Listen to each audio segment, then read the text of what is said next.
Hi there! Here in our second intermediate video, we'll pick up where we left off last time and start assembling the pieces we made in the first video. And we'll start breathing some AI life into our spider game. We'll cover techniques for getting objects interacting with each other and moving in interesting ways. We'll also learn how to set conditions defining how games are won. So, let's start by seeing what our spider game will look like when we're finished. As you can see, our spider and enemy will move independently of each other.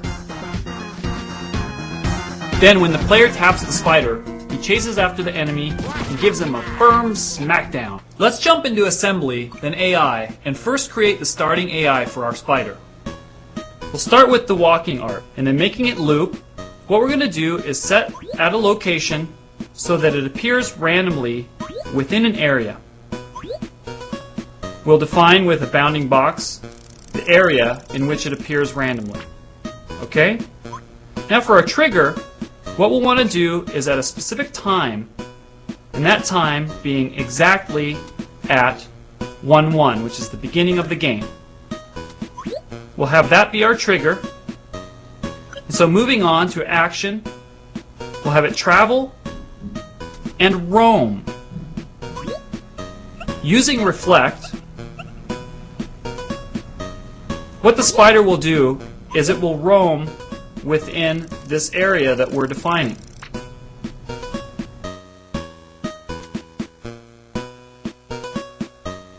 I also need to create AI for the enemy object to give it similar movement.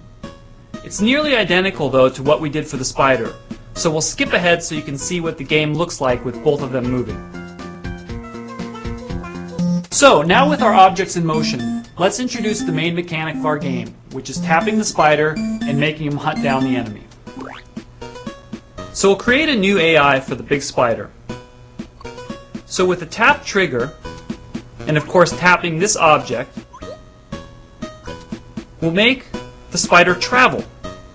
And the travel type this time will be target, because we want it to target the enemy. We'll set it to target just about like that, at a normal speed. Now that we have the spider targeting the enemy, we want the enemy to react appropriately when the spider gets to him. We want him to stop moving, he should appear to be roughed up by the spider, and we want it to be accompanied by a nice, brutal sound effect. So let's jump into the AI for the enemy. So this time we're going to use contact, because we want it to react when the spider hits the enemy. So touch, another object, and our spider. And so, of the three things we want it to do, the first thing that we're going to have it do is we're going to have it stop its travel. And adding another action, we're also going to have it change its art. So naturally, we select change to the KO'd art. And then finally, we talked about adding a sound effect. So let's go ahead and choose sound effect. And this slice one should work out pretty good. One thing I'm also going to do is turn on its switch.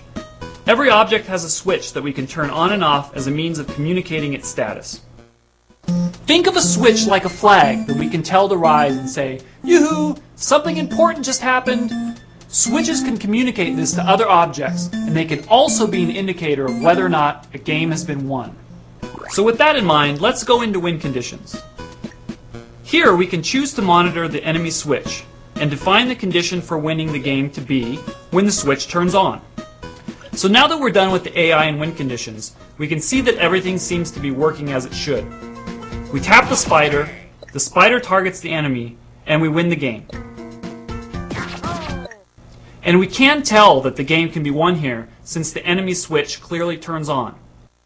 Notice if we turn on the switch guide, you'll see that the enemy switch turns on.